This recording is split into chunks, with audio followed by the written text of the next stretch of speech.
Buddha, Dhamma, and Sangha until I reach full enlightenment.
Teacher, fourth destroyer, last born, fully and perfectly awakened Buddha, endowed with knowledge and good conduct, born to bliss, knower of the world, elements of ordinary beings to be tamed, supreme one, teacher of all gods and men, Buddha, fourth destroyer, glorious victorious one, Shakyamuni, to you I bear homage, my offerings and bow for refuge. Teacher, fourth destroyer, last born, fully and perfectly awakened Buddha, endowed with knowledge and good conduct, born to bliss, knower of the world, amongst the ordinary beings to be tamed, supreme one, teacher of all gods and men, Buddha, fourth destroyer, glorious victorious one, Shakyamuni, to you I bear homage, my offerings and bow for refuge. Teacher, fourth destroyer, last born, fully and perfectly awakened Buddha, endowed with knowledge and good conduct, born to bliss, knower of the world, amongst the ordinary beings to be tamed, supreme one, teacher of all gods and men, Buddha, fourth destroyer, glorious victorious one, Shakyamuni, to you I bear homage, my offerings and bow for refuge. When you chief of men are born, you took 7 steps on this great earth and you said, I am swimming in this world to you who are white at that time, I bear homage. Completely pure body, spring fine form, ocean of wisdom like a golden mountain, stand and place in the 3 worlds, spring protector to you I bear homage. Endowed with a spring mark, a face like a Spanish moon, a color like gold to you I bear homage. The 3 worlds are not like you, who is pure of dust. Matchless one, endowed with knowledge, and to you I bear homage. Protector endowed with great compassion, omniscient teacher, filled with virtue like merits and good qualities, to the last one I bear homage. Through purity free from attachment, through virtues released from the evil content, unique, supreme, ultimate meaning, to the Dhamma that brings peace I bear homage. From freedom teaching the path, while abiding in the pure training, holy field endowed with good qualities, to the Sangha also I bear homage. Do not commit any more virtuous actions, accumulate virtue and goodness. Subdue your own mind, this is the teaching of the Buddha. Like a star and mirage, lamp, illusions, clouds of guilt, bubbles, dreams, lightning, and clouds. look at all conditioned phenomena as such. Due to this merit, having attained the state of all things, and thereby subduing the enemies of all, my liberate my guidance from the ocean of existence, stirred by the waves of aging and sickness.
Back and forth, back and forth.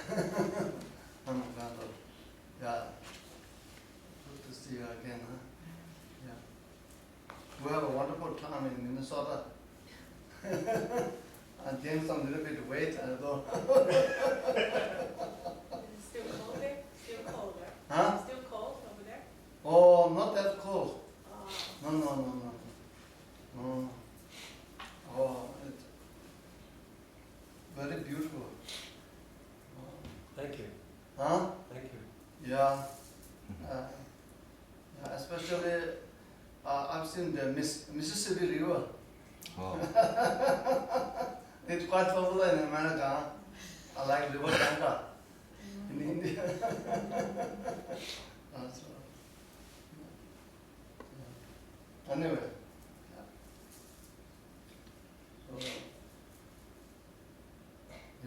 So today teaching Samsara Nirvana. Yeah. So the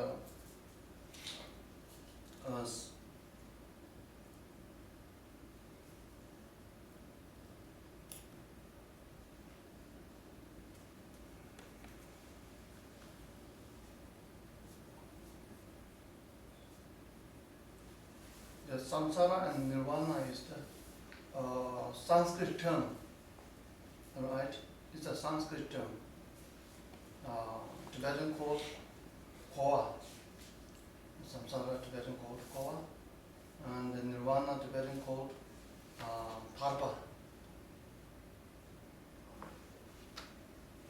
In English, how people translate like Samsara like cyclic existence, and Nirvana is translated like a liberation. Liberation. So here the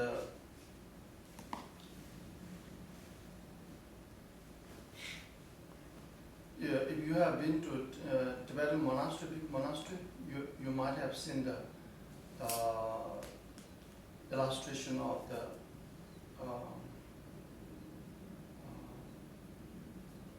wheel of the life, cyclic wheel of the life. Did you notice? Cyclic wheel of the life. Each temple, if you go to the Tibetan temple, each temple, before you enter on the wall, front door of the wall, they used to draw a wheel of the cyclic existence. Wheel of the cyclic existence. When you look at the wheel of the cyclic existence, then you gain some understanding about the samsara, korva. It's about, at the center, it's about three portions, state of the mind, and then 6 ranks, 12 interdependent arising. 12 interdependent arising. So this is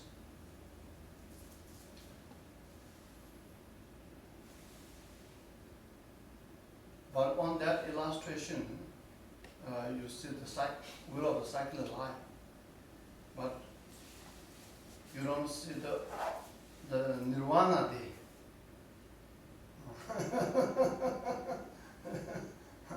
On the picture. So actually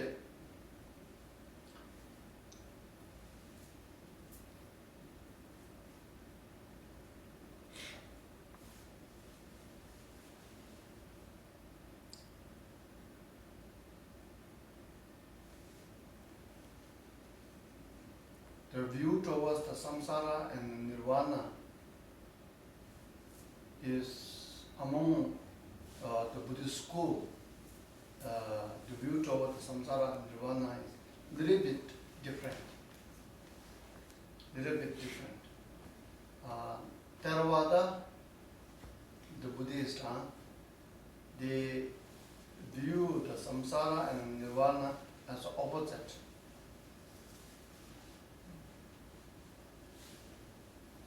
You know.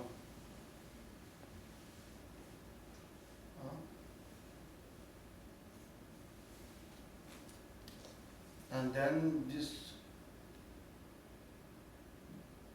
when from the Mahayana point of view, samsara and nirvana is a bit different.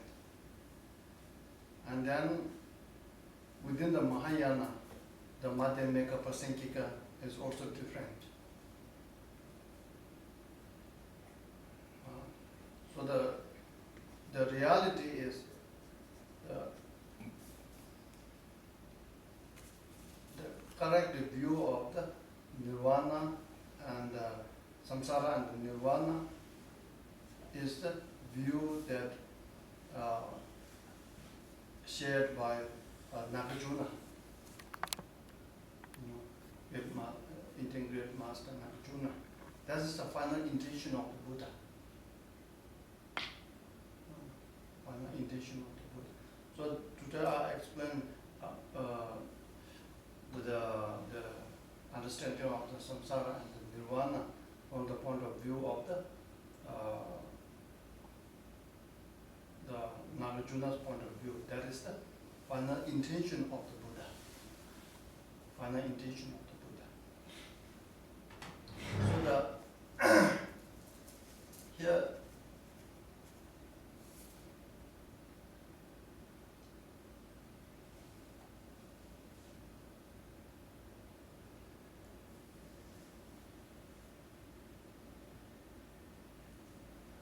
samsara is korva. Korva means the wandering around. Wandering around. You see? Wandering around. It's a cycle. You're wandering in one big circle. The circle, circle of what? Circle of endless circle of birth and death, like this. Birth and death.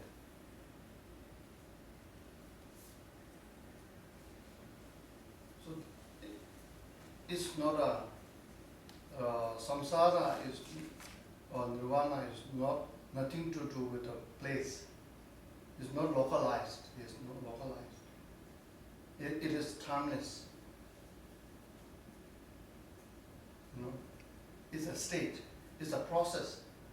is a state. It's not a being too.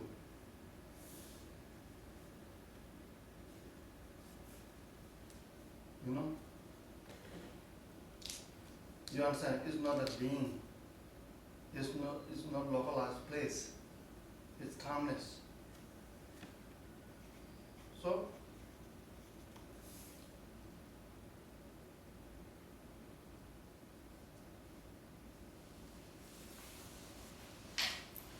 it has no beginning.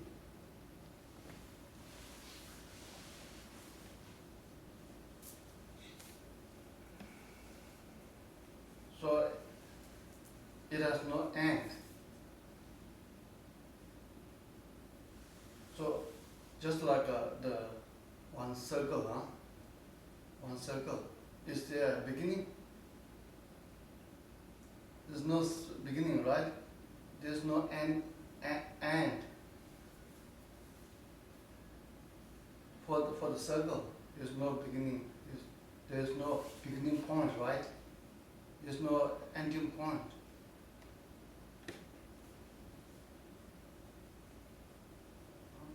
So it's a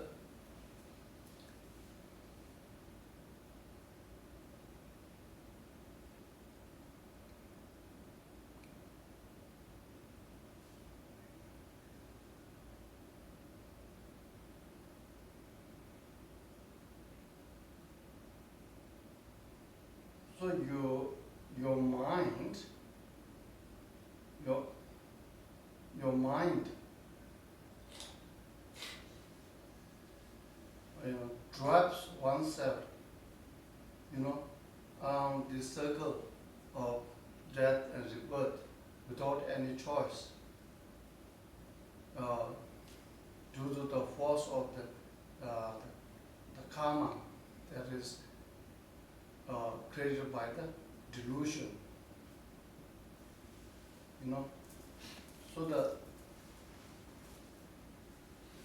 So drives oneself around the circle of the life.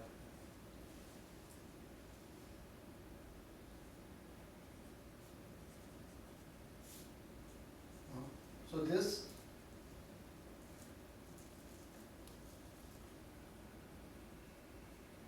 where is that circle? That circle is within oneself. So that's when we break that circle,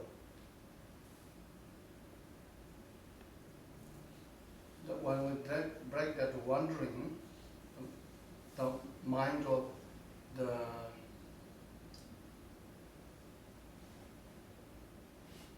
from the Theravada sense of is a main thing that drives oneself around the circle is the attachment, the desire. From the Mahayana point of view, the main thing that drives oneself around in this samsara is not attachment, it's the ego.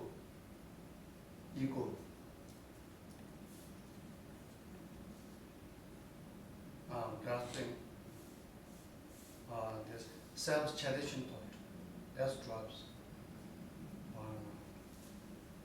And from the tantric point of view, it's not the attachment, it's not the self-cherishing thought. Then what? It is the ordinary grasping and ordinary appearance. Ordinary grasping and ordinary appearance. So this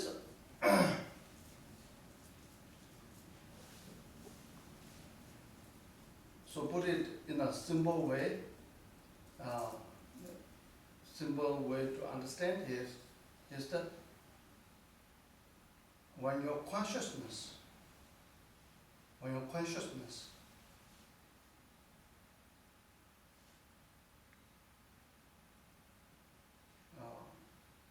drives by or conditioned by or forced by the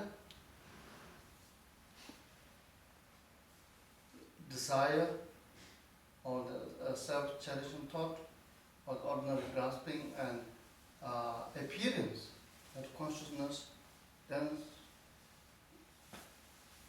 it goes around.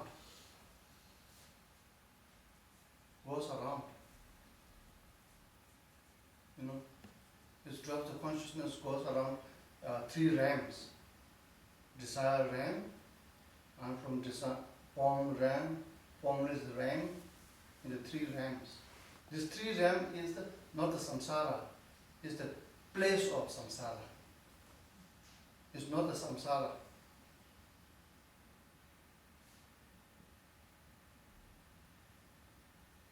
The place where consciousness continues to pass through.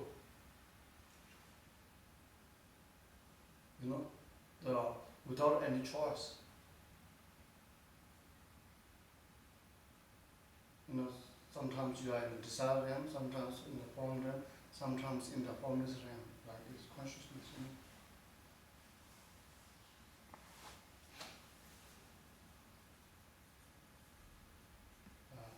That's why it's suffering. Why is suffering? Because it's conditioned. Anything, if you are conditioned by any phenomena, then it's a bondage.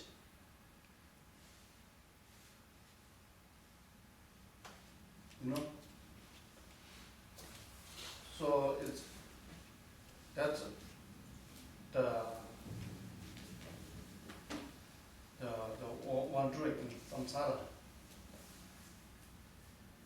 So the nirvana is nothing. Nirvana is what? Nirvana is just cessation. Nirvana is also the state of the.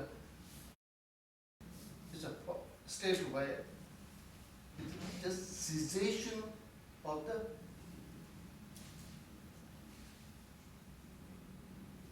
desire.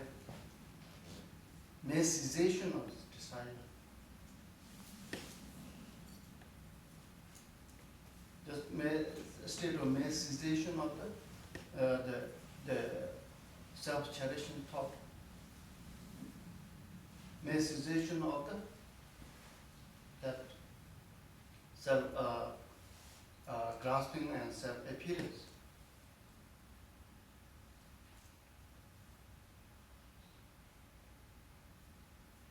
Just mere cessation of.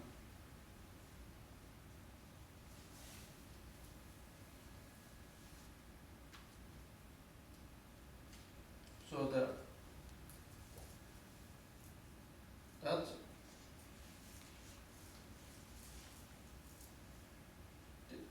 the state, the state of one being, one's the nature, that nature,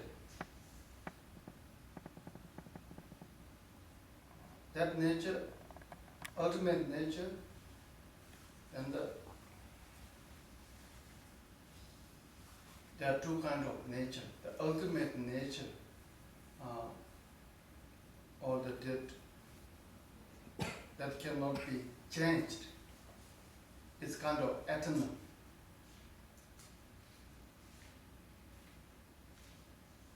You know, that's or we call it real self. But there's another one that is,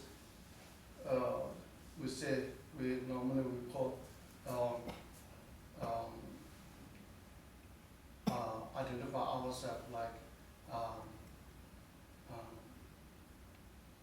I'm a wife, you know, I'm the CEO, you know, I'm rich, you know, this I. I'm poor, you know, I have no money. These are the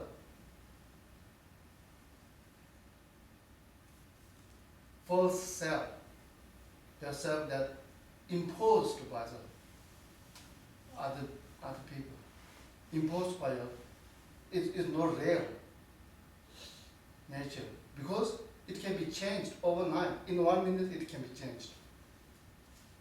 You see?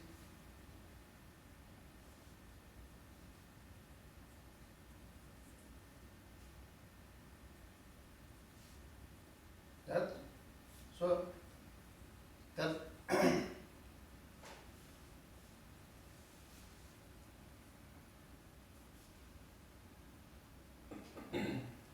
not understanding of that, not understanding of the real self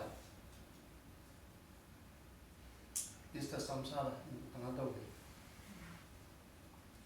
Not understanding the real self.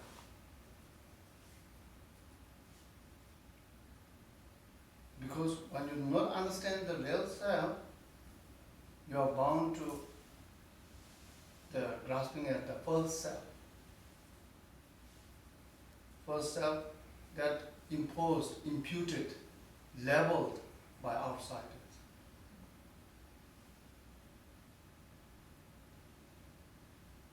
That is very transitory. It can be changed.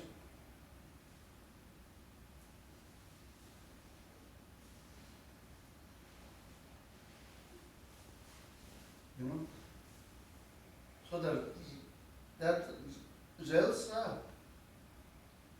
So we are conditioned with many ways. We constantly the struggling, endlessly challenging,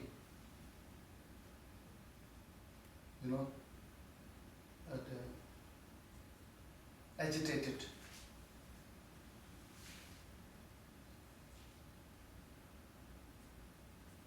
Because we the grasp ourselves with this false self. So then sometimes we feel, as I said, very isolated.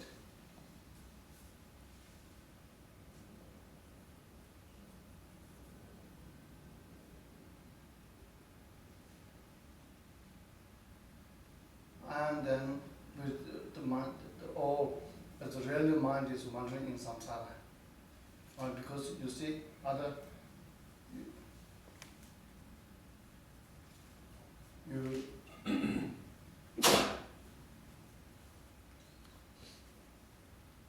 you try to,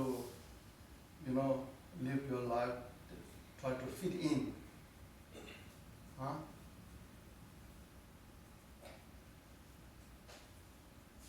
Fit into the view of other people.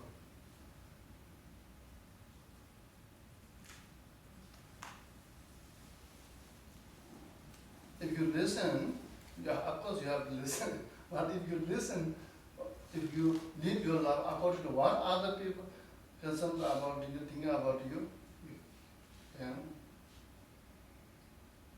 you can't even walk properly.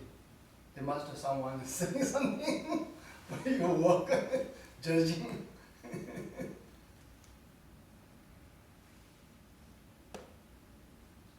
So you won't have your own principle. You won't have your own principle.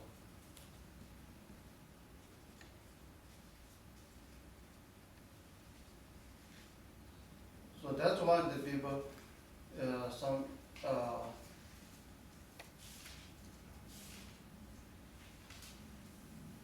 there's no okay, I explain this later, because there's two kinds of extreme people are talking about,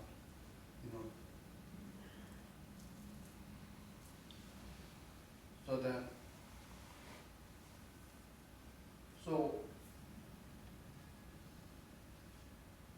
once, if you don't realize this, your real nature, that your real nature is not labeled by the outsider, not conditioned by outside. No. It's uncontrived.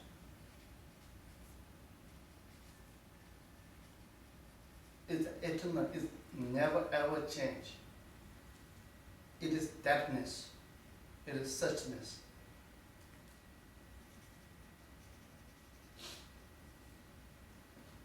No one can change it. Even Buddha cannot change it.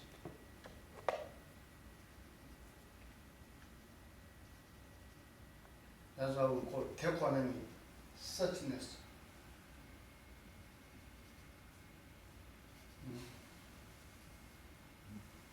So from that suchness, to realize that suchness, that's first of all, that suchness, that state.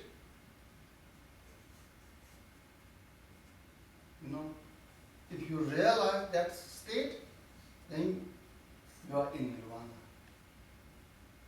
If you don't realize that state, then you are in samsara.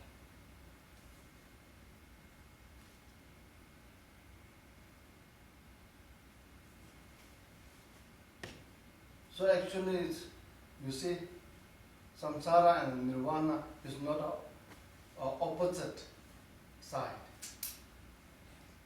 You see, actually, it is in one nature, one sense, one nature.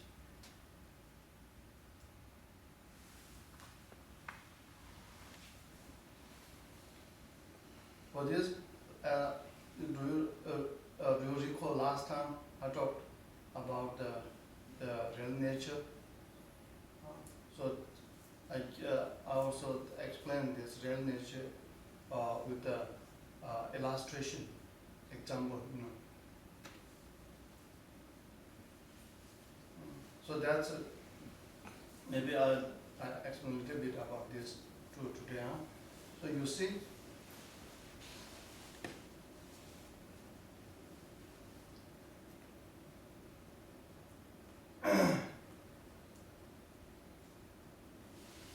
Yeah.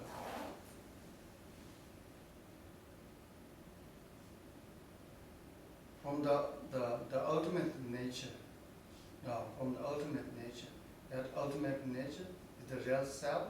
That is what? That is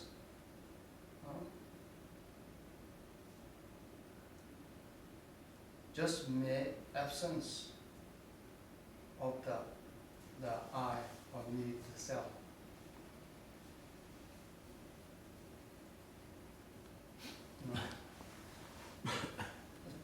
Devoid.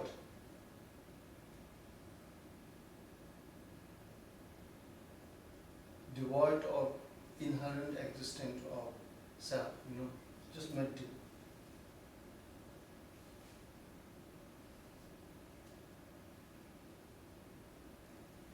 So when you go deeper, the searching this I or me, the self. Go deeper search.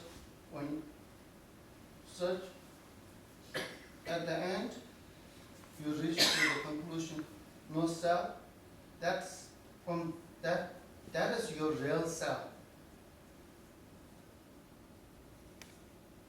They never change.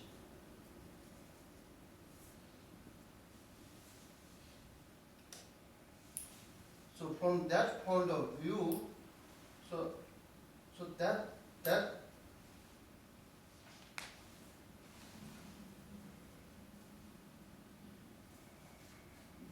absence of the self.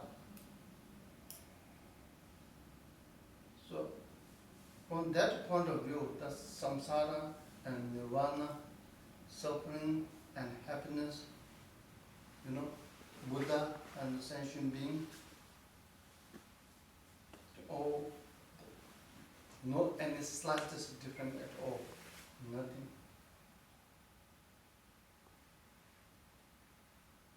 Not slightest different at all. The difference comes from, that last time I give you remember the cups, right? I give you the example of space in the two cups. You remember? Okay. I'll explain again. So you see if you put here 2 cups, one dirty cup and one crystal clear cup, you pay attention, you contemplate on it, so then you get a very good idea of samsara and nirvana. So you see, in one, this is space, right? This space, right? Then I put 2 cups here. One dirty cup, dirty glass. One is crystal clear glass. Okay, right? Then you think in your mind, you conceptualize. You think, and you look at these 2 glass, and then you think about the space inside the dirty cup. Space inside the dirty cup. Not good, I don't like, right? I want to keep distant from this, right? You see, psychology. Okay. Then the space in the crystal clear cup. Space in the crystal clear. Oh, nice, I like it,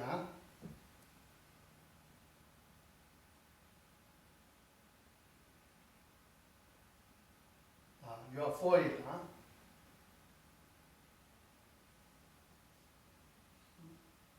Okay. So there's a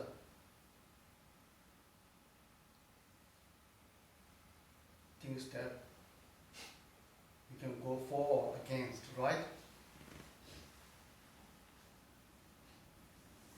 You like or don't like it. You see, it's great in your psychology.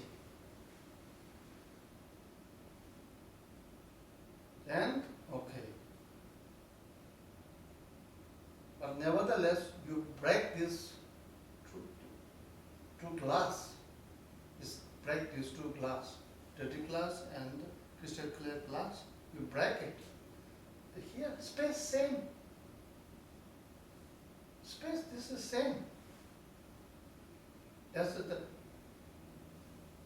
absence of the form. Constructive contact, absence of the constructive contact. This space same, right? Is there any different? Space. Not any different.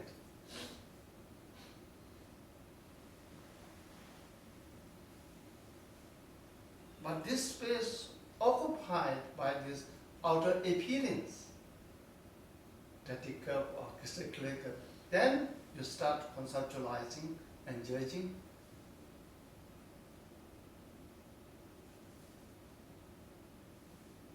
You understand this thing. So that's absolutely the same. So that your nature and Buddha's nature same. Samsara nature, Nirvana nature same.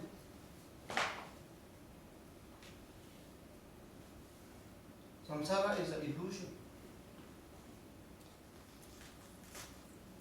It's a present, but there's illusion as a present. Present is a present. But if you know this present is an illusion, that's Nirvana, you see?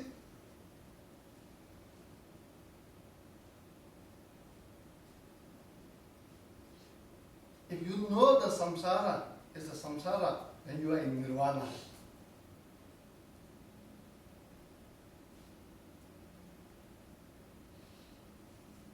You understand? If you know the samsara is the samsara, then you are in Nirvana.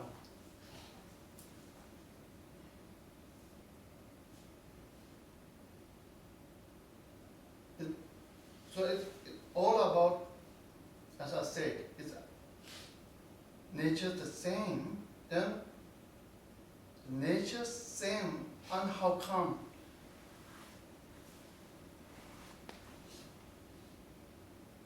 And how come the samsara suffering, Buddha in Nirvana enjoying? If the two of us same nature, yeah? The question is very simple. I'm not aware of this reality, this truth. That's why suffering, and that's why confused.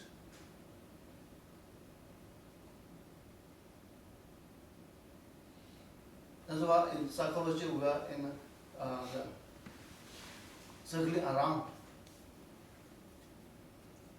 or confused, or tomorrow feel a little bit light.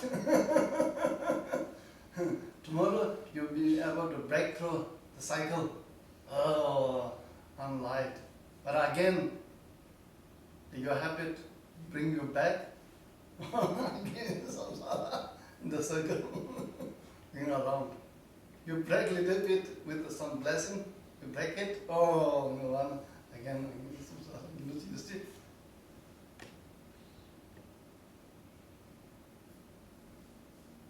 This Nirvana is just cessation of that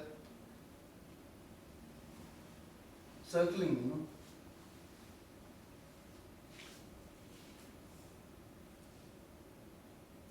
There's no the different place or location. As I said, the light and the darkness last time, right? This place.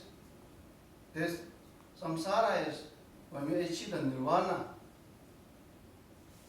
Where is samsara?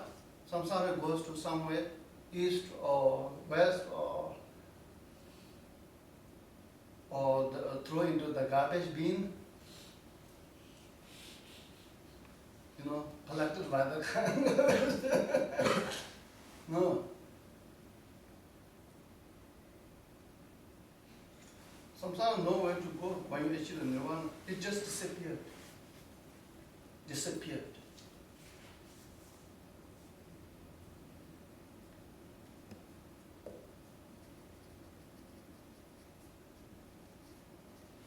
You see? So this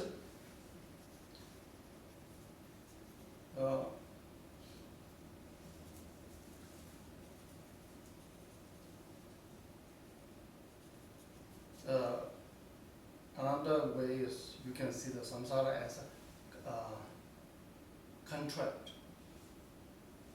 pulse.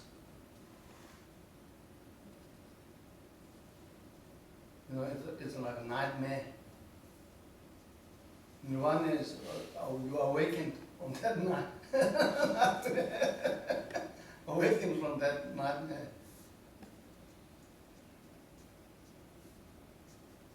Awakened from that feeling of oneself is kind of isolated, It's just it's just a feeling.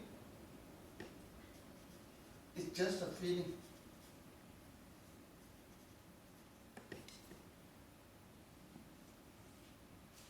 Besides feeling, is there any isolated?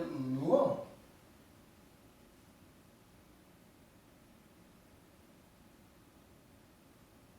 They're very much connected. Like the matrix, very much connected.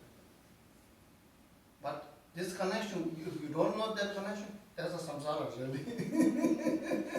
If you know that connection, that's the nirvana.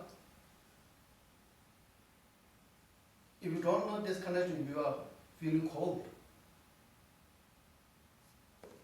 If you know this connection, that's it.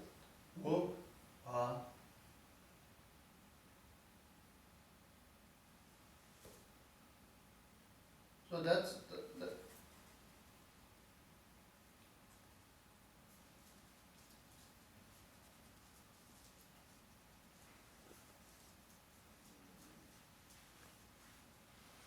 sometimes samsara we call ocean of samsara, right?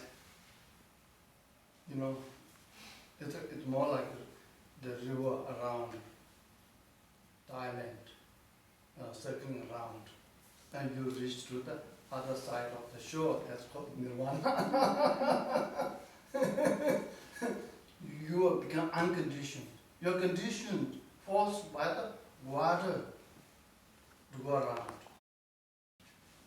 You know, conditioned. Then you swim to the other side of the shore.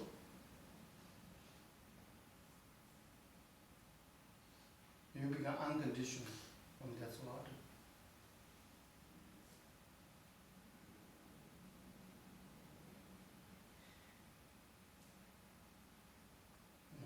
So this, first of all, is for the sake of the truth, for the seeking the spiritual life is very important to have a very clear understanding about the samsara and the nirvana. Very clear. If you have that, there is no way to go wrong. No way to go wrong.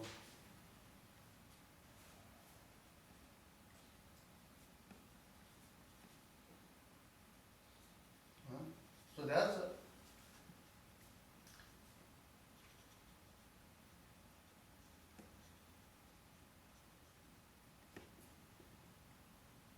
actually the Four Noble Truth shows the very clear samsara and nirvana. You see, the first one is how you created the first one, the truth of the suffering. The first one is saying that how you created the samsara. Second noble truth, the truth of the origin, is saying how you created the samsara. Samsara, you created samsara. First noble truth, the truth of suffering, you created samsara. Second noble truth, truth of origin, how you created the samsara. The third noble truth, the cessation, truth of cessation, how you ceased the samsara. How you ceased the samsara. You ceased samsara. You ceased samsara. That's the cessation. That's the nirvana. And the truth of the path is how you ceased the samsara. You understand? Maybe I'll say that one more time.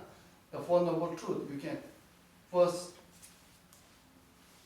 you created samsara to the suffering. You created samsara. Second noble truth, how you created samsara.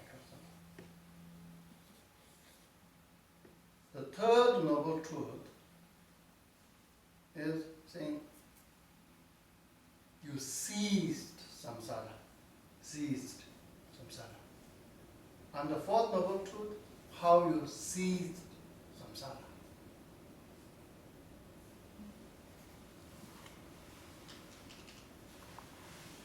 So, in other words, two rules of the law of causality, cause and the action and result, right? Two. First, the truth of the suffering, and the truth of the origin explains you, shows you the action and the result of samsara, the cause of the samsara, and the result samsara. You understand this?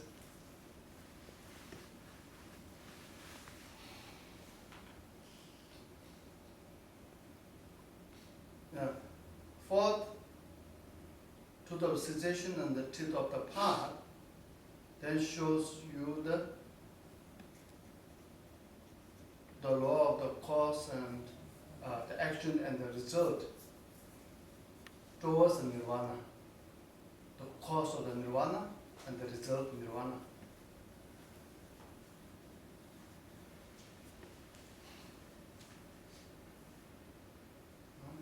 this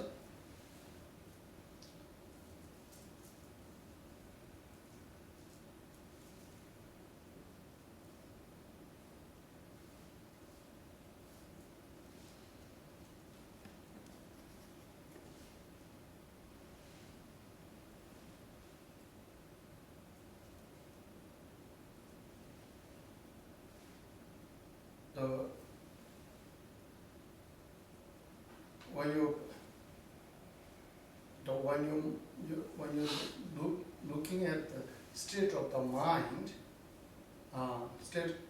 looking at the state of the mind, then you can also relate to the samsara and the nirvana.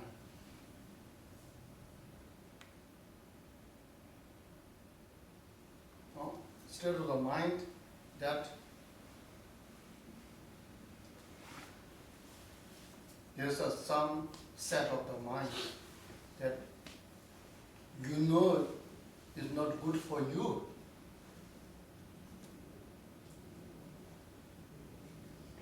Some actions, speech, thoughts, emotion, you know is not good for you.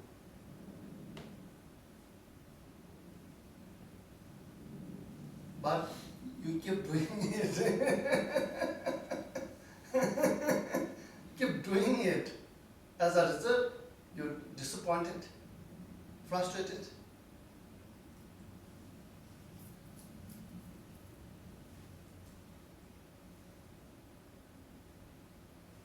You manage to break it. But when you go back to old pattern, habit. So this is the psychologically you are in the cycle of samsara.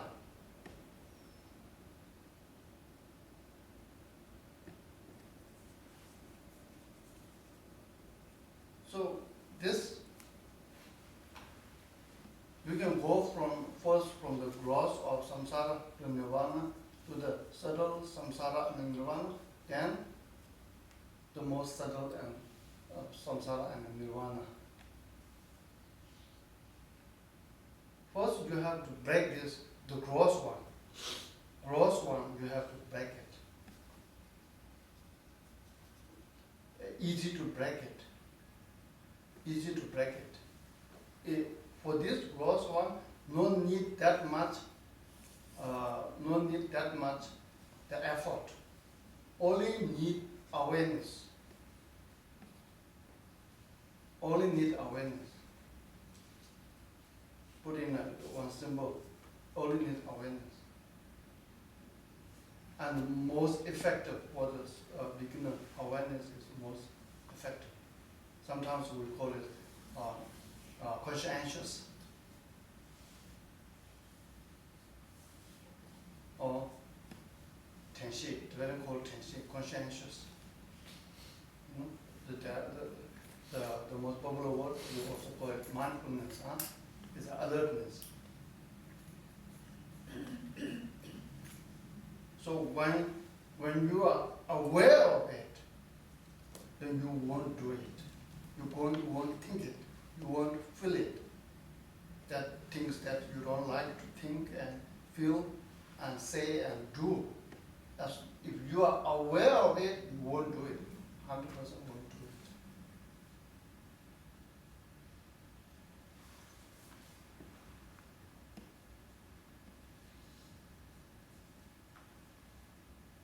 No, it's a light.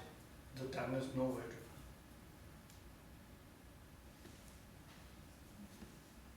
find. No way. So that's why at the beginning of the meditation, it's all about developing the awareness.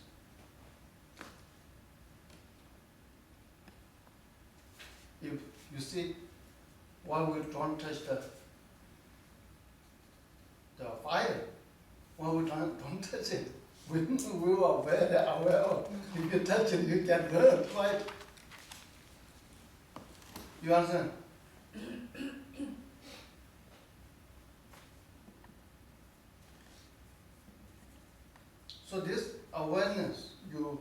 same. To aware of all these thoughts and emotions and speech and actions. Habitual, this, that if you touch this, if you get burned, you won't touch it.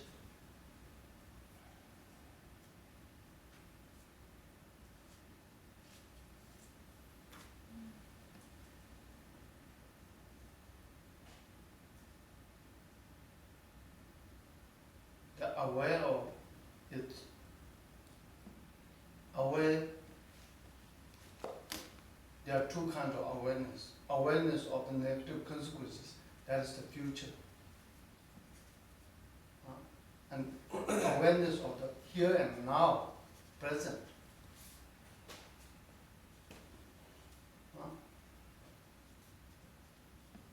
That is existential.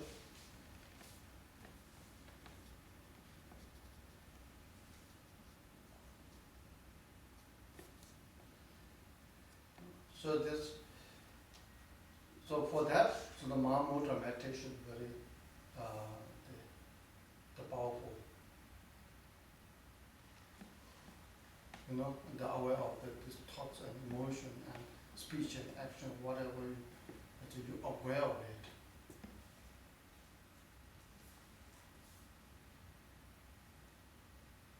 So it helps you to break this cycle of this pattern, habitual pattern.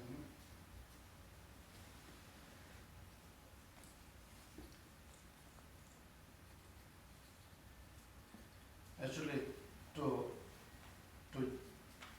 break the cycle of the samsara and to living within the nirvana, we call three trainings, right?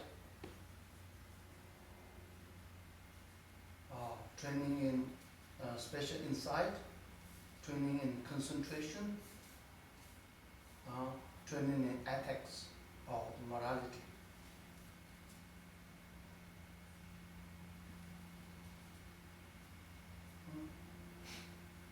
First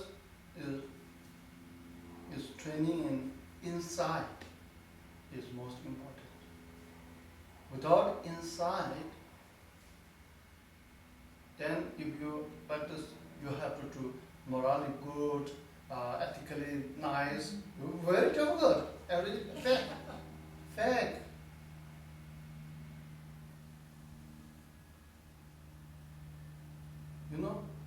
Then it destroyed even the enjoyment of the samsara too. Forget about nirvana is not working on, even you lose the opportunity to enjoy the samsara. It's fake.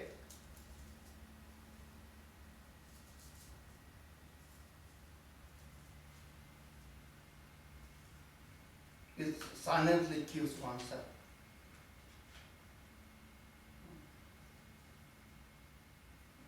So that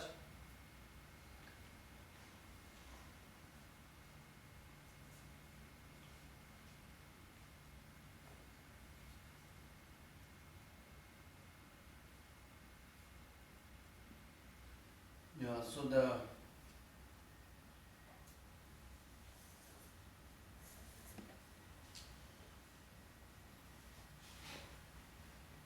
ethics or the morality that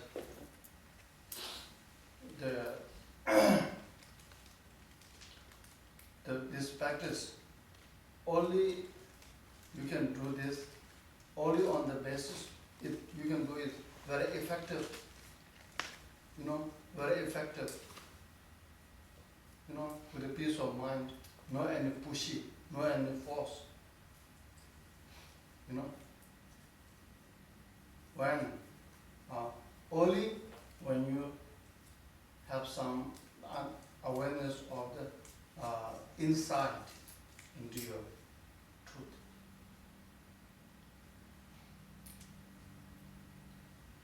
So insight into the truth,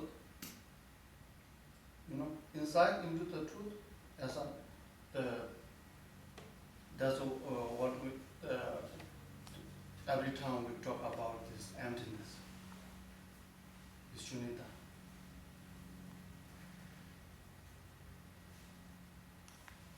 You meditate and you also need to remind every time you have to remind. Otherwise,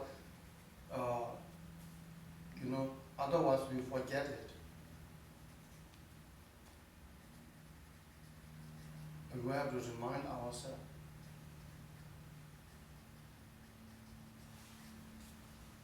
You have to tell yourself, oh, your this, your true nature, real nature is, pure. This is the most important, first of all, to oneself. Every day, you have to remind and tell yourself.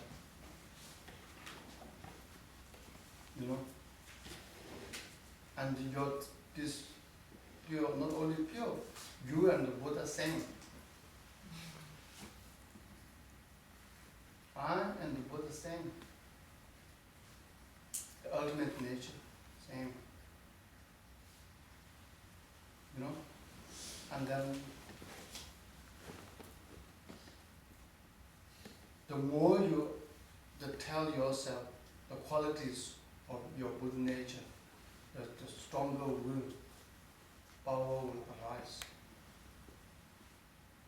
So the more, that's why the last few days, the previous teaching, I explained a lot about the characteristics or the qualities about this,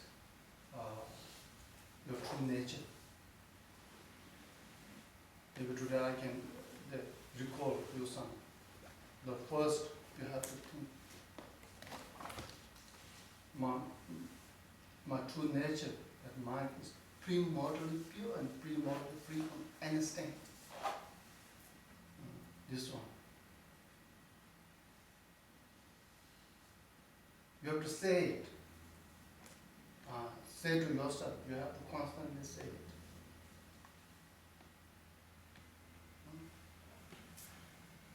That's the first answer. No. Second, it has the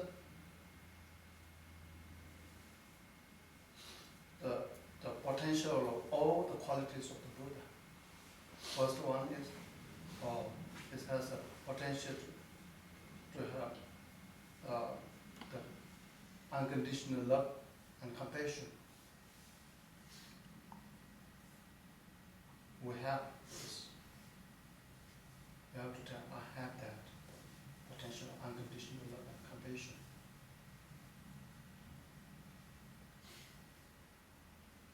And third, and you have to say, I have the potential to know everything,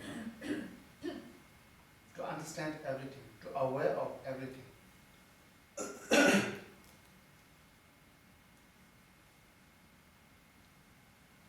To know, you have to say this, you have every time this. So third major quality. And fifth one,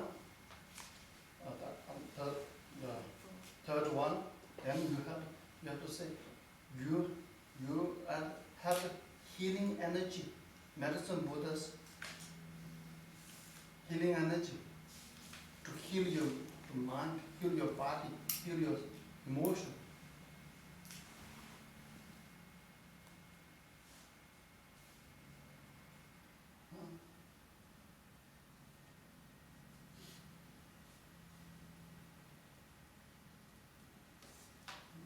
Then the fourth, this mind has the capacity, innate nature is blissful.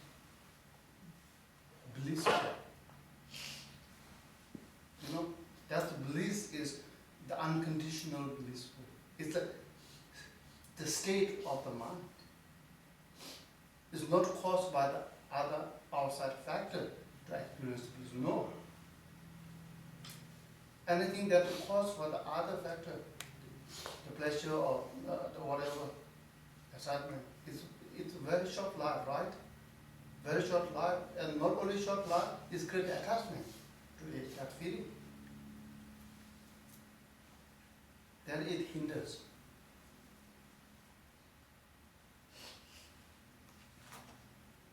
You know, that kind of that's why it's called the contaminated.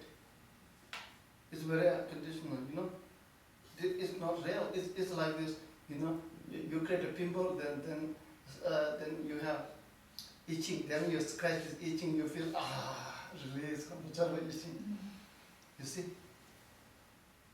First of all, you don't have the pimple. It's very nice, right? And then itching, then you scratch, very comfortable, but you itching too, and it's a good thing.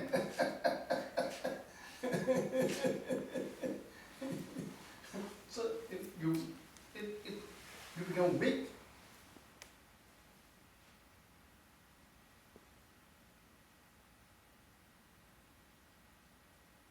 It's very weak.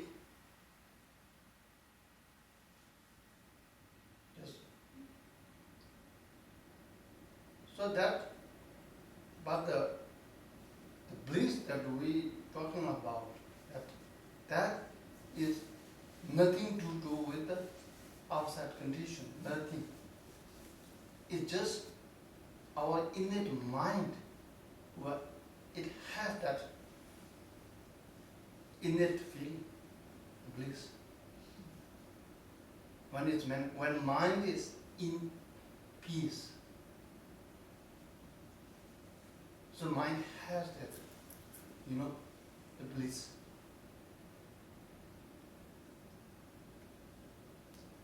You know? That's why we say Allah, la, la, la, home. You know? When you enjoy this, you can't, when you know its experience, you have to sing, you have to dance, no way, you can't sit. It's, you know, very powerful. That joy is, you know.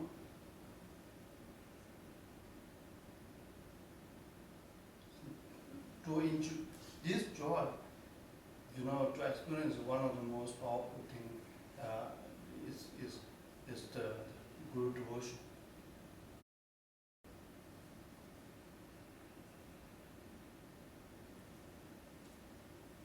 Is the joy, you see, or that joy. So these things, so you have to tell yourself, you know, constantly tell yourself these characteristics.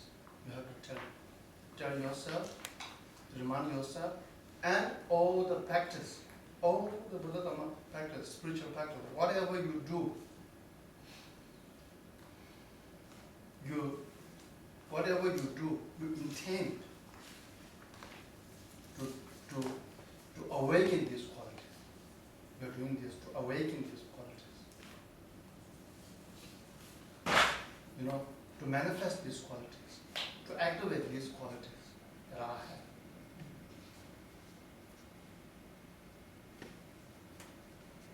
You know, for this,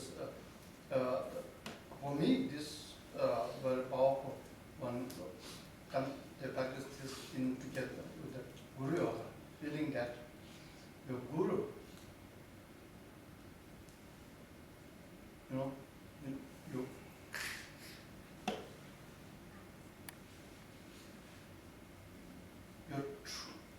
your all this, the putting us another way, your Buddha nature's true nature is union of emptiness and bliss. This union of emptiness and this bliss, the ultimate nature of the mind, then manifests in the form of a Guru. That you can differentiate, that you're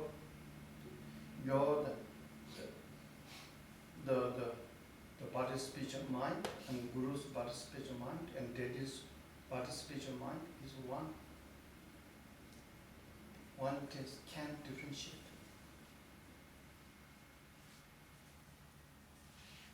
It's always here.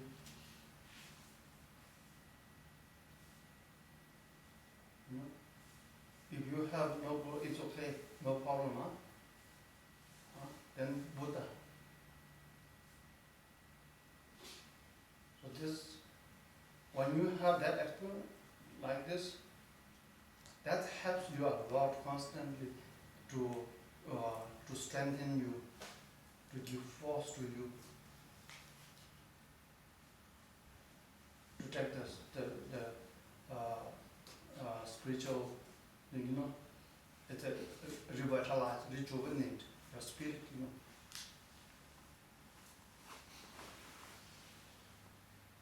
And so it's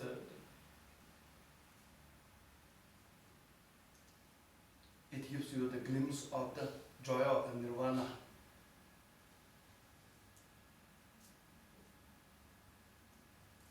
So that's this.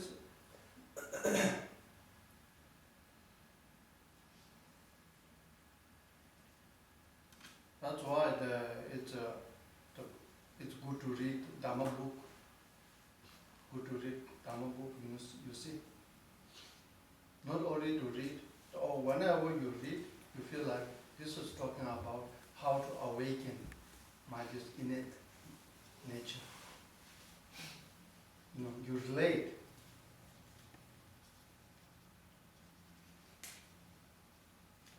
The beauty about reading the Dhamma book is you relate yourself with this the contents of the book with your, you know, your true nature.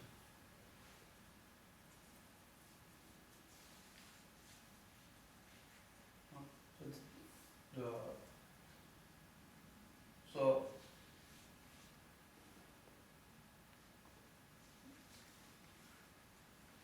every day, the meditation, especially the analytic, this is called analytical meditation.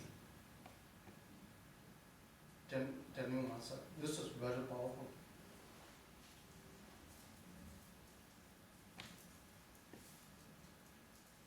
So this.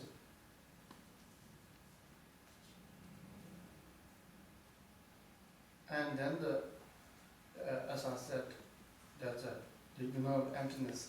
Most important thing is emptiness.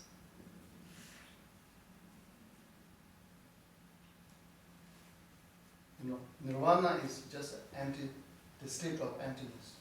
Nirvana is empty of what? Empty of inherent existence of samsara.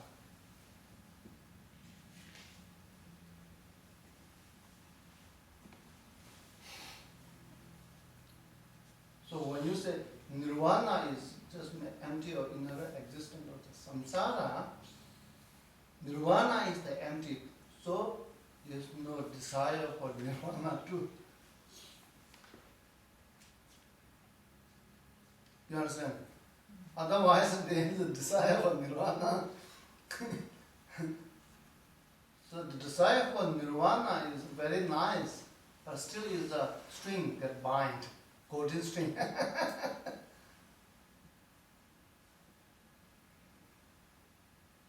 So the nirvana is also the empty of inherent existence.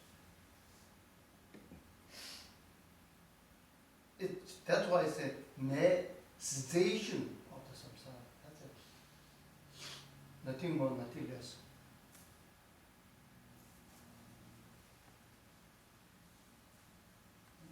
So that, yeah. So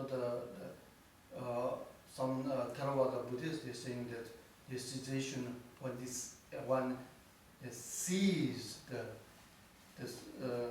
cessation of the being, call it. Not only sees the delusion, but also it sees the continuation of the consciousness. It just and then sees the being. When it sees the continuation of consciousness, the being is seized, you know. Haching and the humming and the default.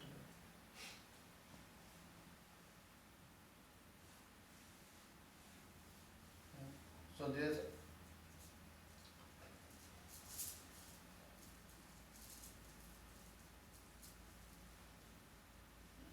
the three higher training, the training in this insight, training insight.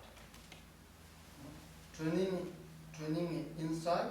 After training in insight, you train in insight. As a result of training in insight, analyzing insight, investigating insight, then you reach to the conclusion, no self.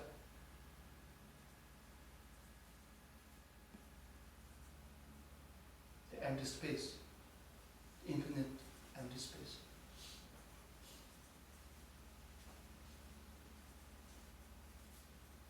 No any object of grasping, just mere absence of the self, that space life.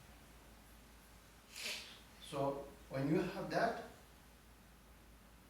then second training, training in concentration comes. Then you concentrate on this space like your being.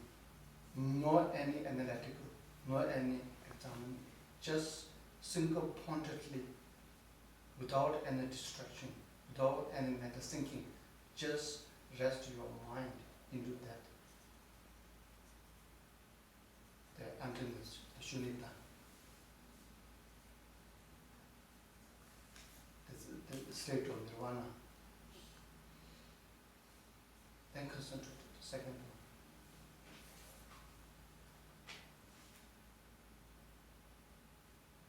Then when you concentrate single-pointedly on it,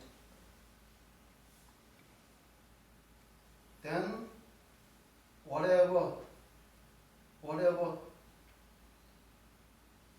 action disturb it, you feel this is not good for me.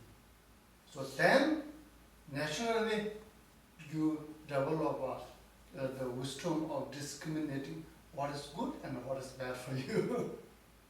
So then, ethics, natural ethics comes, morality comes.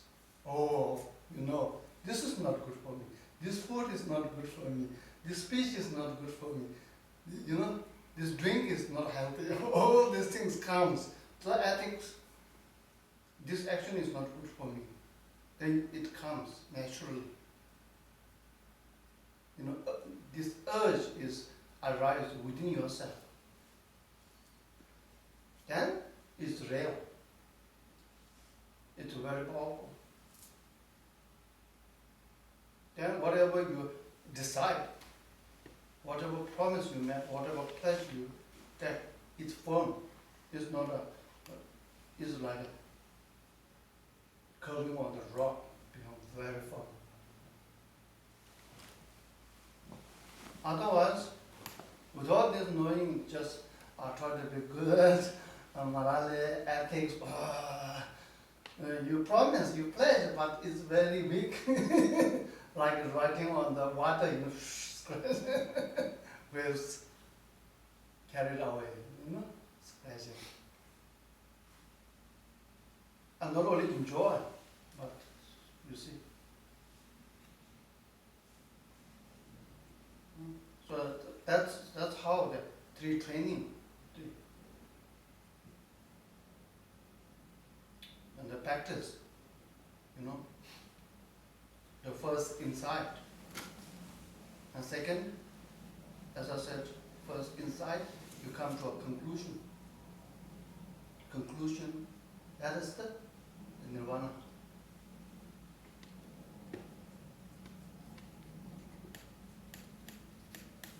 No self. No cessation of desire.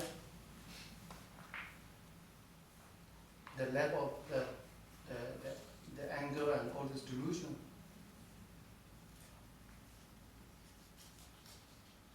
find that empty of inherent existence, nothing to grasp, just mere space. It's called space, space like a meditation.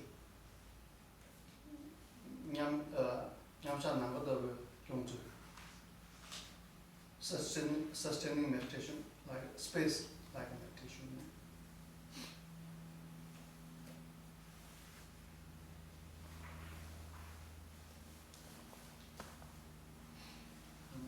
So that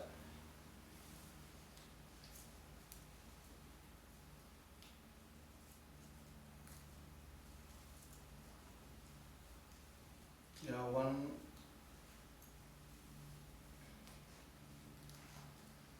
in that experience, you when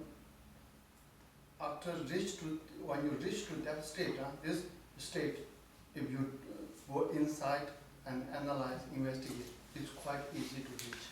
It's quite easy to reach there.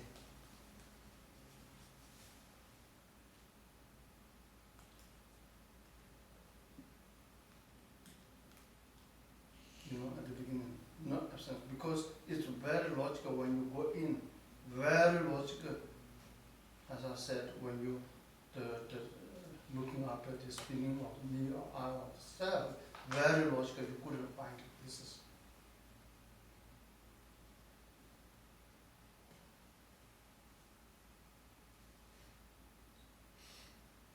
and then conclusion, when you reach the conclusion master, then stop all the meta activity, stop all the noise, and then that most powerful meditation you have done, that analytical meditation, most powerful.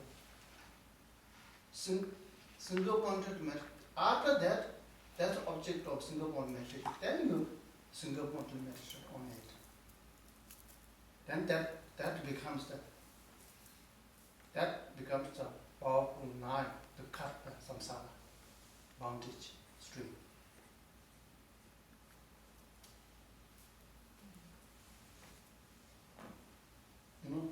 Then wisdom increased, awareness increased, meditation.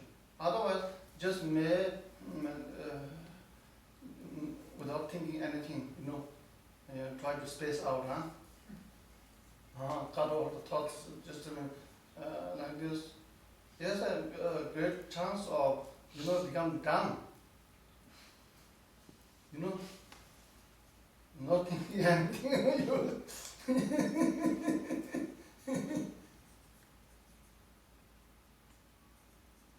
We need to increase the wisdom. To increase the wisdom, you have to analyze, you have to investigate, most inside.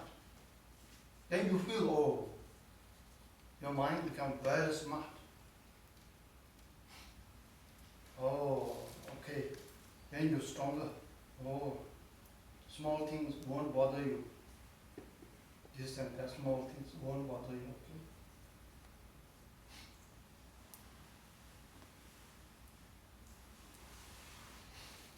Then, because you don't,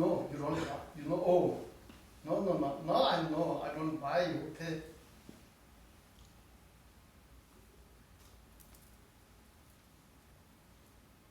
In the past, I've been very weak. I keep believing, and whatever I buy, I buy it. No.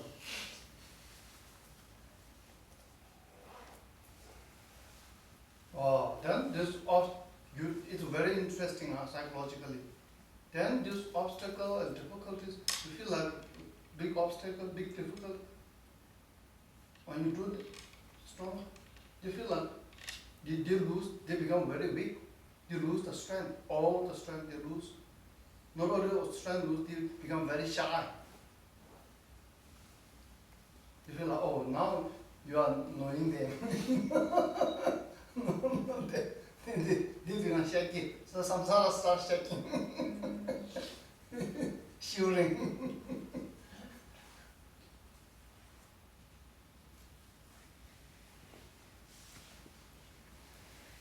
This is then yeah, you grow strong. This is this practical, huh? No, not far behind. Now I achieve nirvana once upon one time. If I achieve nirvana, I will be like this. No.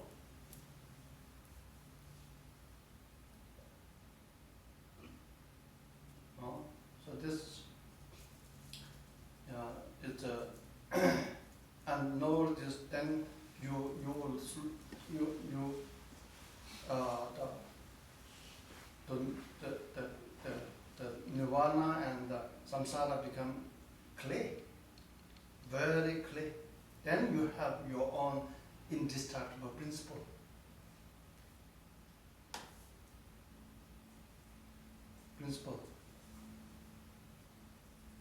Then you start having the purpose or the meaning of the life. There's no purpose or meaning in life. It's up to you. It's a check, like a blank check, you know, how much you put on it.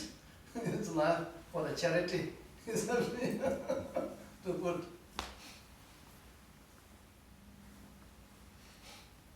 It's a big check, huh?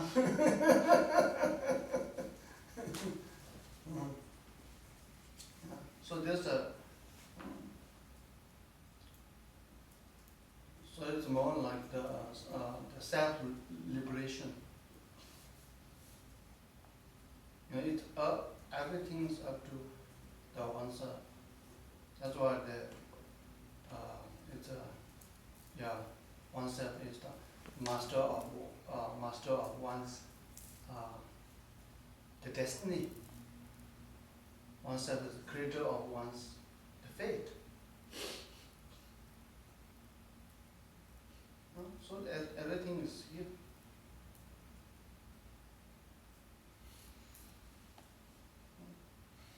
So and then you might have the question, how about the guru?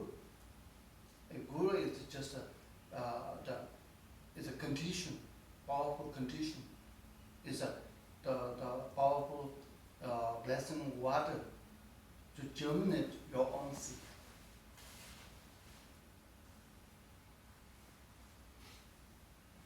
The things to happen, especially the experience of nirvana happen, needs to lots of cause and condition, not just one cause. Needs lots of cause and conditions. So the gurus, the practice is the powerful practice to bring the condition, powerful condition, blessing water to germinate the seed.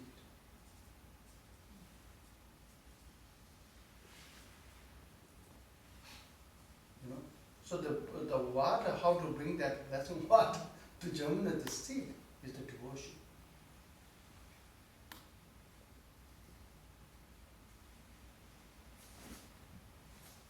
So it's a devotion.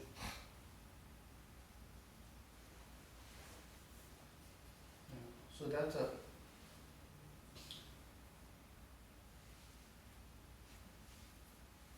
So that's a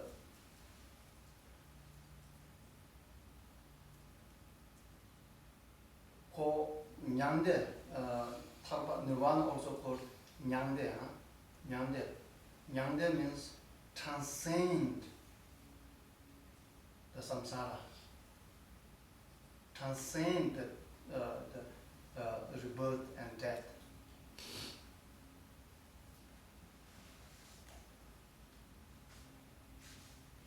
You know, the transcend how to go beyond.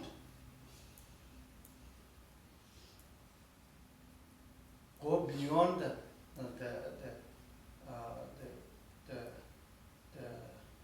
fake self, illusion self. Go beyond the nightmare, dream.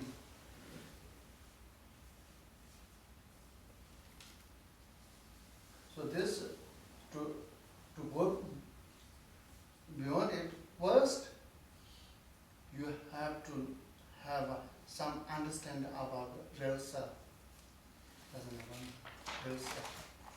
When you have real self, then it's easy to know the which one is the fake?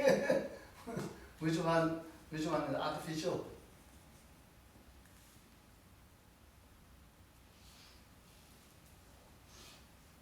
No? So this anyway. Yeah. So the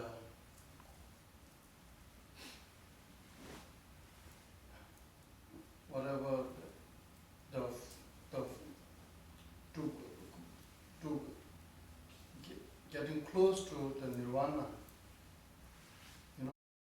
close to the nirvana, then you first most important thing is train oneself into the insight into the truth of the self.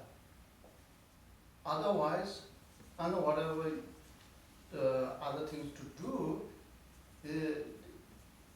always there remain a big gap between the real self and the fake self. So the practice is not play. That is not play.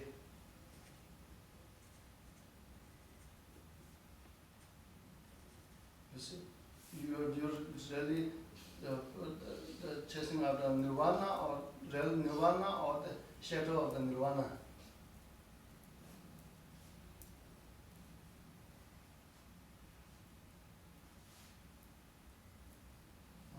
So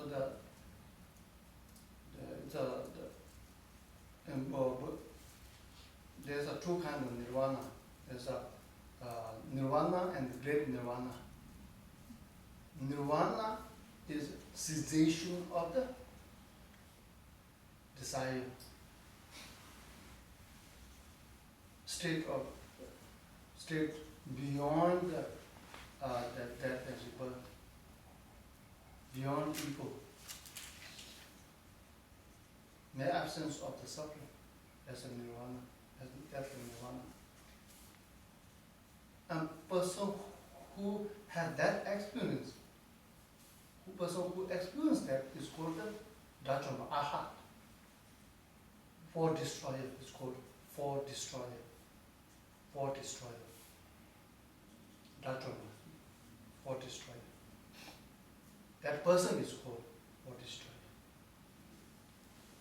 Why is called for destroyer? He destroyed the four of delusion, afflictive emotion. For destroyer. A person, And then another nirvana is called great nirvana. The great nirvana is the total cessation of the not only the delusion but also the imprint of delusion once and for all from the mind stream. Obscuration, all the obscuration, not only the delusion, but the imprint of delusion, the stain of delusion, also erased from the mind stream. One is erased, totally, completely.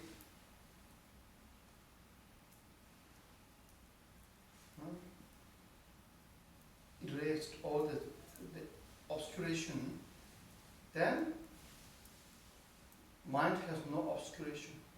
So then mind has no obscuration to know anything.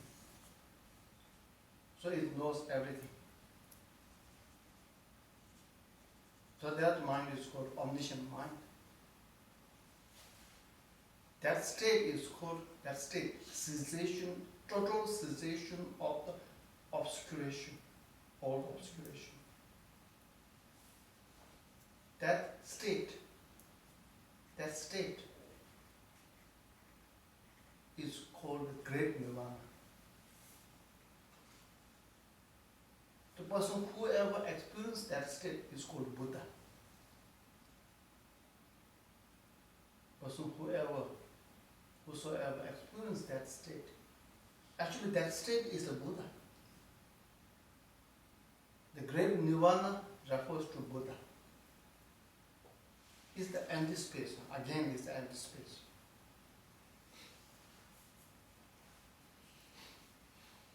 This empty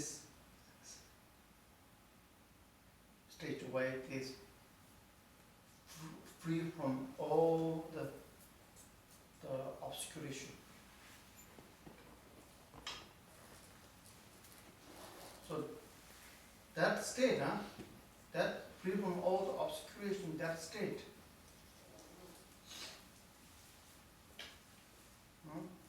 you realize that state. When you realize that state, all the obscurations disappear.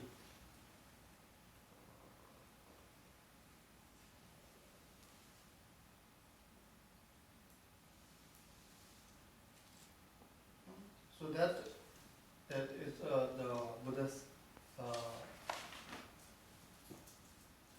the great nirvana, great nirvana. So this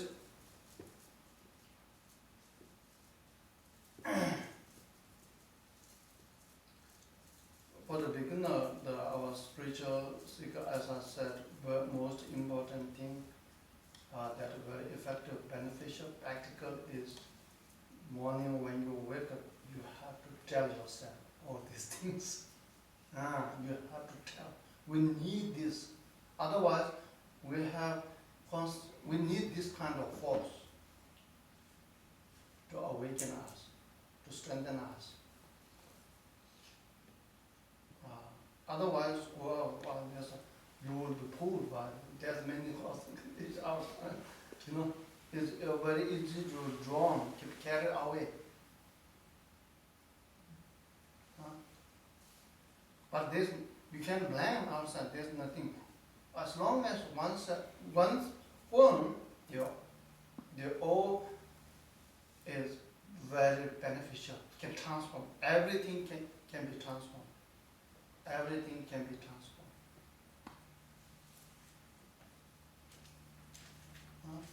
But for this, you have to be this. It's all psychological. From one point of view, Buddhism is full of all the psychological techniques. All you see. Everything is the mind. It's a feeling. It's a feeling. The mind is feeling.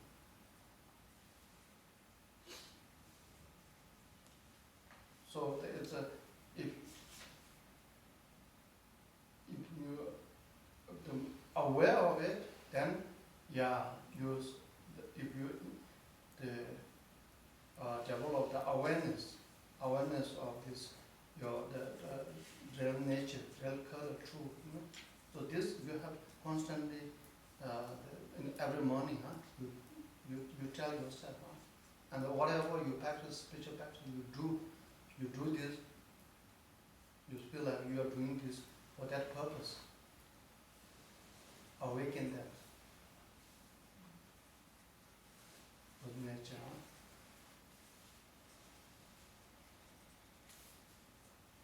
Then, when you do this, what happens? Then you can live your life, subjectively firm, objectively flexible. Otherwise people says like, what you want to choose? You want to be firm or flexible, as if there's no choice. Wrong, it's dual. Won't give us the wrong choice. No, we can be both.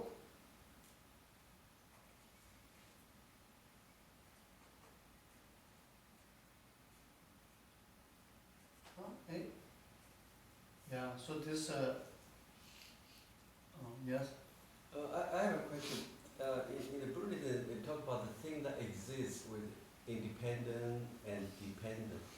The one that's independent is true existing, and the one that dependent is not true. I guess this question, Jompa can answer also. So why in the Buddha temple there's monk, they gather together and dependent on each other? Why? Can they just exist independently? Single hand, single foot, go spread Buddhism. Why they need to be together? Join hands too. Just know that what I said, that Kadamba, I will answer you answer later. It's Kadamba way of living the life. Subjectively firm and objectively flexible. That's Kadamba way of living the life. It's called Chilula, now Kordim, Chilula. A very beautiful lifestyle. So this, the subjectively firm. Why? Because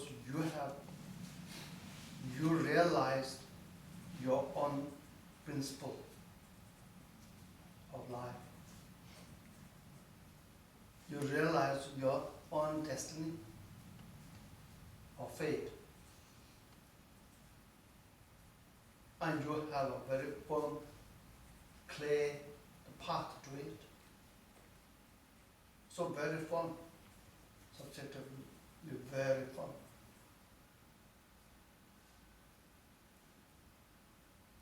And objectively flexible. Okay, you accept it, but you can transform it.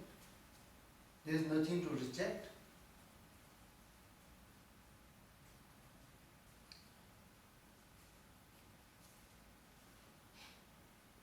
The things that there's earth, water, and sun, and light. This is natural.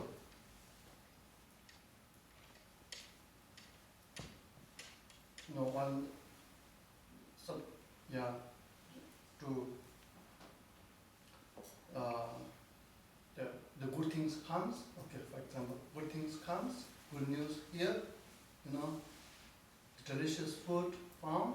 Good people make things and even nice, beautiful things happen. Okay. You feel grateful. Then rejoice, offer.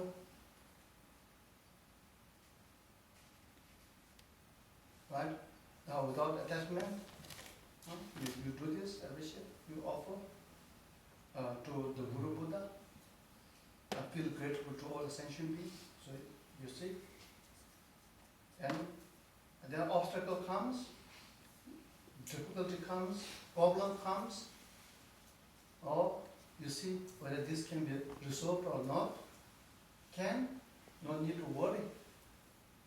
It cannot be resolved. What's the point of worry? So you accept it, and deal with it. And when you go out, it goes away. You also goes away. Don't hang. That's why objectively become flexible.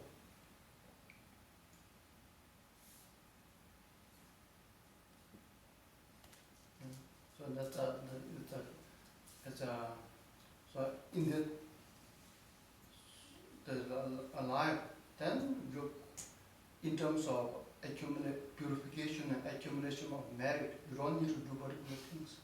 Whole daily life you have to doing it. For example, good things today, good news are here. I see beautiful scenery here.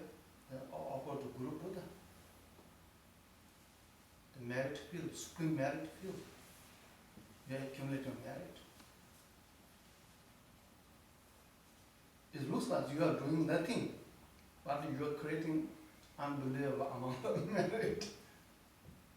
This is a smart way of doing things,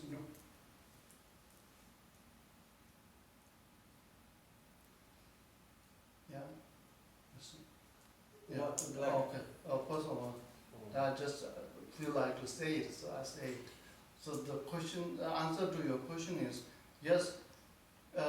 No, that everything is dependent. Ultimate nature is the conventional nature of all the beings, all the world is dependent. We can't survive independently, no way. especially we are social being from the conventional nature. At the level of the conventional, we have to dependent on each other. Without dependent on each other, there's no way to survive. This is the rule of the law. Universal rule. Not only the lay people, also the monk has to dependent on each other. Help each other. This has to. Like I put my sunglasses, I don't see that corner. If I take it out, I can see that corner.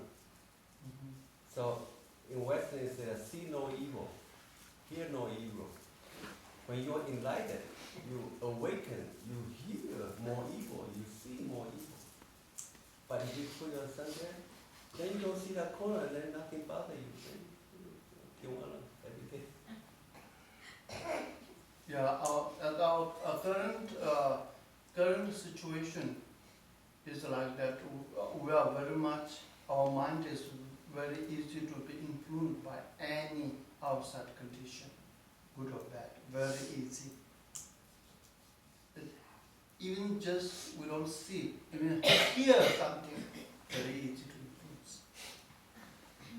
Both way, good or bad.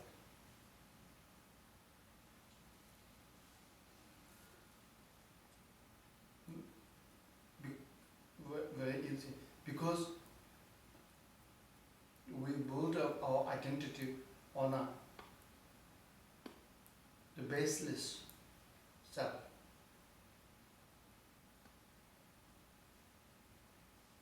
No ground.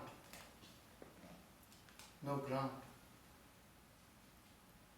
Even there's a ground, it's a ground of the ice,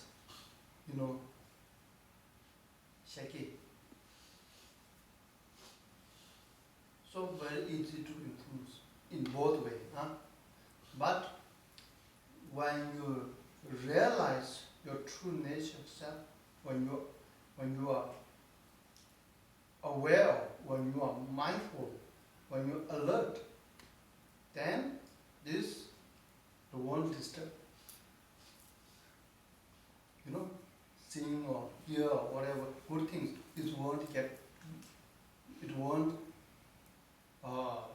bubble excitement, no. Or see or hear unpleasant things, it won't depress. Because you have a principle, you have a path.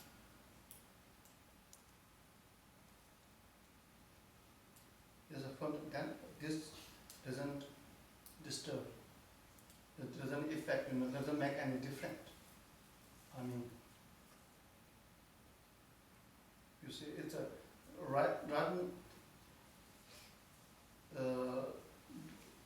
before that, then it's quite, so that's why, before that, it's good to see, read, you are what you read, you are what you listen, you are what you eat at this moment.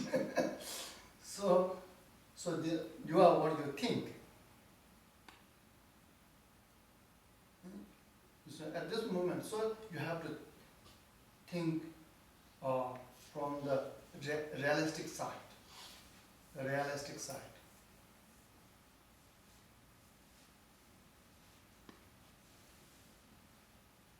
So that's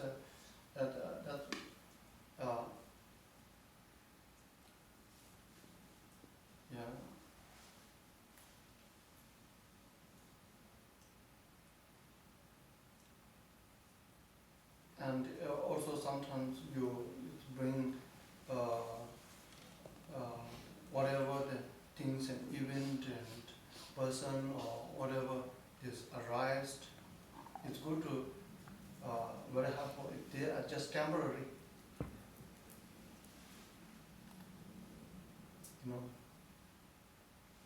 Right? Just temporary, you see.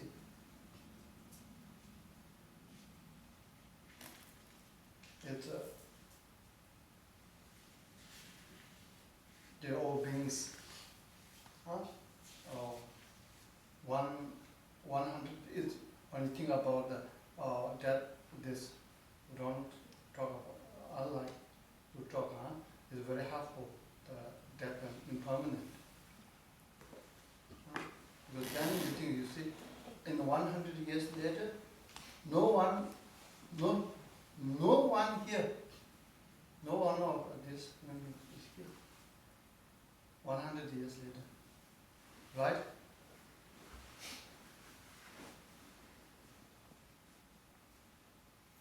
And the life is, this life is the very short.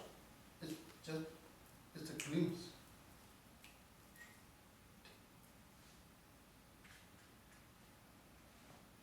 So why we spend this for tension, worry, stress?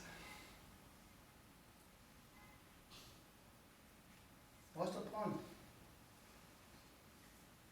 So then the one thing that long, then when you have eager view, eager eye view, infinite lifetime is very helpful. Infinite life past, infinite lifetime. So this is just one drop of water of ocean. So it's not that heavy, huh? It's not that heavy.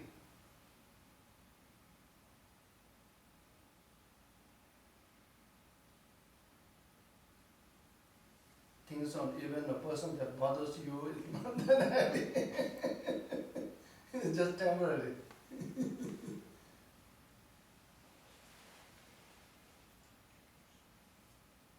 It's yeah. So it's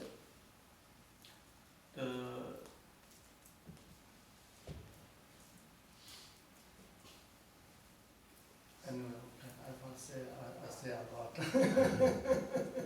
It's Kyomokrana. And you have other question? Yes.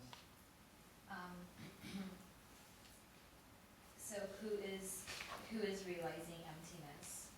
If there is no self, Yes. who realizes emptiness? Yeah, the awareness, the awareness, the awareness, the consciousness, the awareness awaits the emptiness.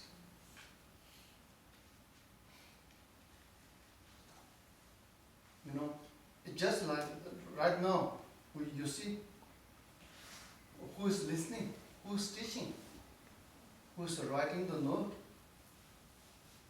You feel like I'm doing it. I'm doing it.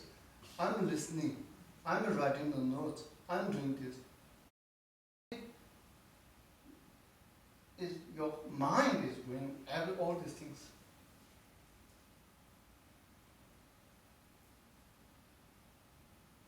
Your mind is doing, right?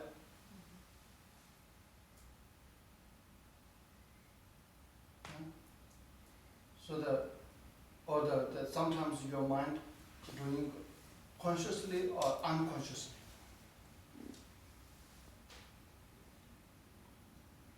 You see, the very good example is you see when you drive the car, you want to go home, you drive car. So you see, you think it's something else, problem or something. So at the end, somehow you will reach to the home very safely. So there's an unconscious, that's very powerful too. Unconscious mind is playing the role without you aware of it, bringing you to the home, back. So here, when you realize emptiness, right now our mind is divided, you see, between the conscious and unconscious. So when you realize the emptiness, so your 100, your awareness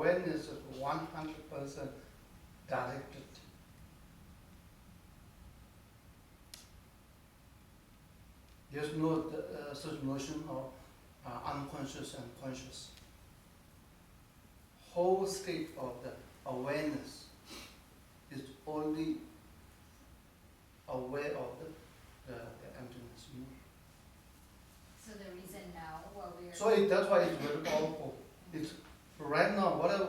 So that's why we right now our mind is not. It's whatever we do, 50%, 20%, or something, but not 100%. So that's why there's a great famous saying: when you stay, you stay. When you eat. When you walk, you walk. Right? Yeah. Okay.